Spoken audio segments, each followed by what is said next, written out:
Hi folks, it's equal number 2. Nice to see you again. Back to the college shoot here.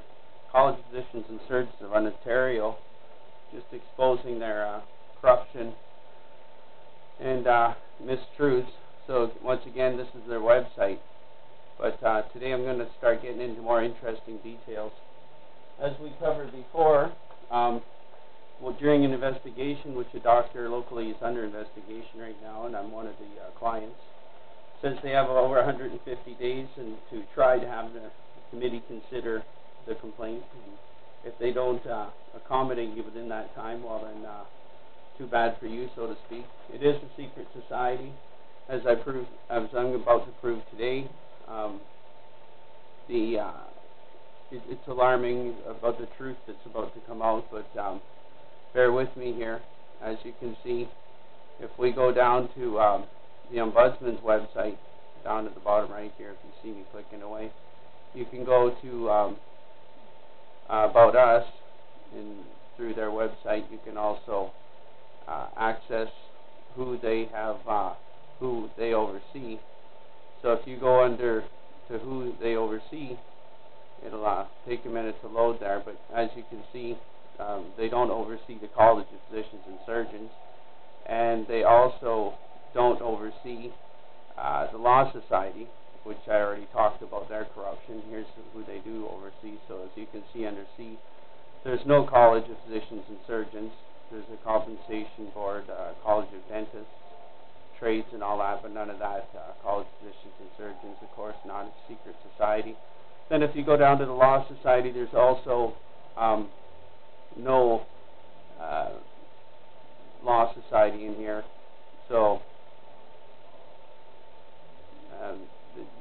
the truth just comes out.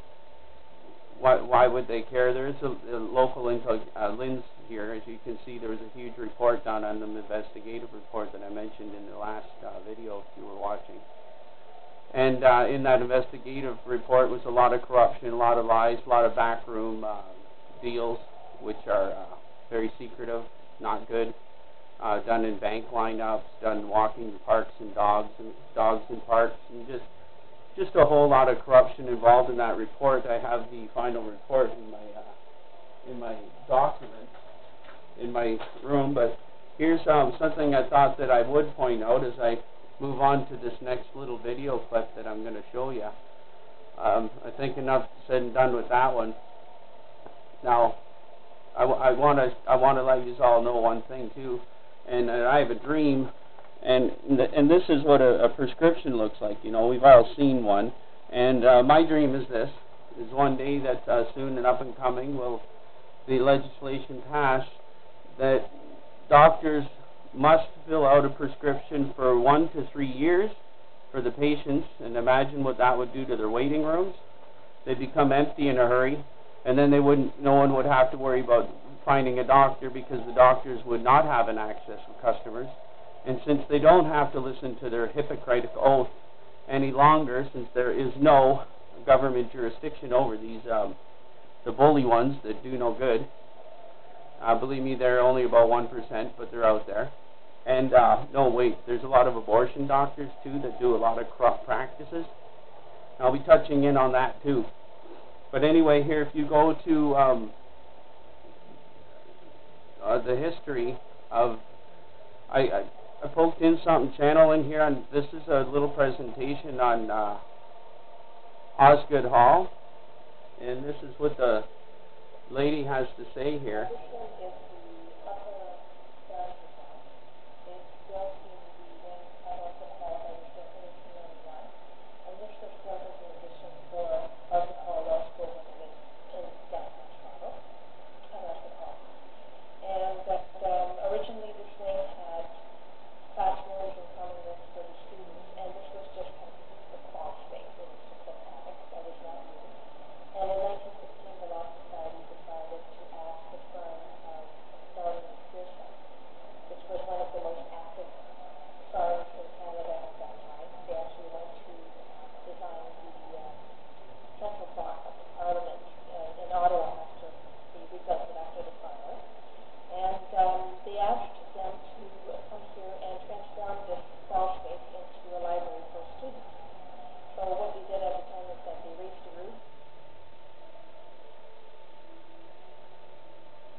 go back in history far enough, you'll see that there's quite a bit of connection between law and the church. So obviously there's a legal theme to the room. But one of the workers who worked on the project at the time said that these were not specific people.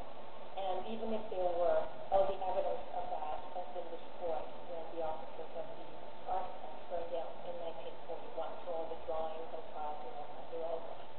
What's really interesting, though, about these sculptures is that even though they were done in 1915, they look very much, some of them look awfully like 20th century Canadian politicians. And most of these people would not have been born.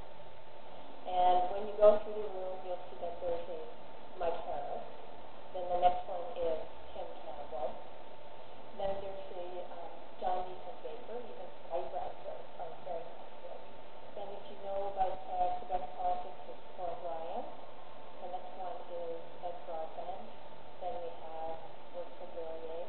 Then the next one, I have no idea. I have to work on that one. Then there's a John Turner. And then we have an angelic Jehovah's Witness. It's quite, maybe the person had a little bit of psychic powers. So now for that one said, so that's when I've discovered that yeah, it was true what I said in the beginning video. Of course, the truth is the truth is the truth. There's another clip I want you to hear from these people in closing from the Law Society, what they had to say about the little story. Here's their history remark. Let me leave you with one of our ghost stories. One evening, about 50 years ago, the superintendent of the Law Society was doing his rounds. As he got closer to Convocation Hall, he heard the hubbub of a crowd, and he thought that someone had forgotten to tell him about a function. When he entered the room, it was empty. Be as it may, our ghosts seem to be of the cheerful kind, and I wouldn't let the fact that the room may be haunted ruin your lunch or the rest of your visit. I hope you enjoy the tour. And that's only from their tour at the, what they're talking about at the, when I went into the Law Society. So I want to, part of my educational tool here is to let you guys know the Ombudsman's always there. If you do run into other difficulties down the road, I'm still a very big advocate for the belief in the Catholic Church, and I do have some time left. I'm going to be talking a little bit about some wisdom here, and that comes from that Catechism of the Catholic Church that was written by our current day, well, it's been written for 2,000 years, but who is the major player in the polishing of the latest one. Is there's a compendium here. It's called the Compendium of the Catholic Church, and that's written by Pope Benedict, our modern day Pope. So I'd highly recommend, if you need a self-help book, to go there. Only 2 self-help books you need. The other one's called the Bible. So in my humble opinion, you need 2 self-help books. That's about all you'll need. I wanted to clarify something to all the people out there who claim themselves to be Catholic, because I hear a lot of conflicting interests here. So I just wanted to quote something very briefly here, because we just talked about the relation between law and Catholicism, or the church, in this little video. So this is important to remember if we're going to call ourselves Catholic on Facebook or anywhere else, that we know our faith, so we don't be afraid to walk into a place of worship. Remember peer pressure in high school, how miserable it made us. We don't want that entering our adult life, do we? That's a little adolescent. But listen to what it says in 1415. It says, anyone who desires to receive Christ in Eucharistic communion must be in the state of grace. Anyone aware of having sinned mortally must not receive communion without having received absolution in the sacrament of penance, which is, figure it out for yourself. And in 1417 goes on to say, the Church warmly recommends that the faithful receive Holy Communion each time they participate in the celebration of the Eucharist. She obliges them to do so at least once a year. So when you see people just show up at Christmas or Easter and the churches are packed, it's because they have a gut feeling that they should be there. It It goes on also to state in 1457 that according to the Church's command, after having attained the age of discretion, each of the faithful is bound by obligation faithfully to confess serious sins at least once a year. Anyone who is aware of having committed a mortal sin must not receive Holy Communion, even if he experiences deep contrition, without having first received sacramental absolution, unless he has a grave reason for receiving communion and there is no possibility of going to confession. Children must go to the sacrament of penance before receiving Holy Communion for the first time. This book was not only proofread 15 times by 9 different councils, but this book is also authenticated by our recent day Pope. They also have a quick quote under 1505 that says, "For if the sick person is too ashamed to show his wound to the doctor, the medicine cannot heal what it does not know."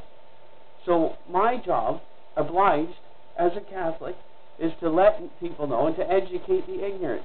It's just in the Catechism, folks. So in closing, I want to say this. Never stop the good fight. Always move forward. YouTube as much on the afterlife as you can. It's very, very important what these people have to say. Also watch the protests. The 500,000 were at in Washington yesterday for the Right to Life parade. And it's also important to understand that Justin Bieber's mom comes out and says she almost aborted Justin Bieber for all the little teeny boppers jumping up and down out there. Hip, hip, hooray. And I wanted to just close with playing this last one quote from TV from C.S. Lewis. I can't compromise. So this is it. And I was reading Mere Christianity, one of the best books of all time, and this is what C.S. Lewis Hope you has to enjoyed. say when we talk about compromise, and when we talk about understanding things as a community, as a society, about where we're going. There are 2 ways in which the human machine goes wrong. One is when individuals drift apart from one another, or else collide with one another and do another damage by cheating or bullying. The other is when things go wrong inside the individual, when the different parts of him or her, his desires, faculties, etc., either drift apart or interfere with one another. You can get the idea plain if you think of us as a fleet of ships sailing in formation.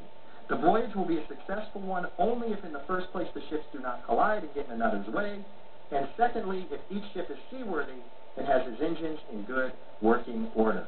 As a matter of fact, you cannot have either of these 2 things without the other. So God bless, guys, and I'm glad that you were able to listen to me. And, take what I said seriously. Study your faith. If not, call yourself Pentecostal, Presbyterian, follow Burger King the 8th there, and his Mrs. P. Wright, little girlfriends there. And you can learn about him through Sir Thomas Moore's and beautiful presentation in the movies. And just go ahead and do your research, and God bless. You take care. Thank you.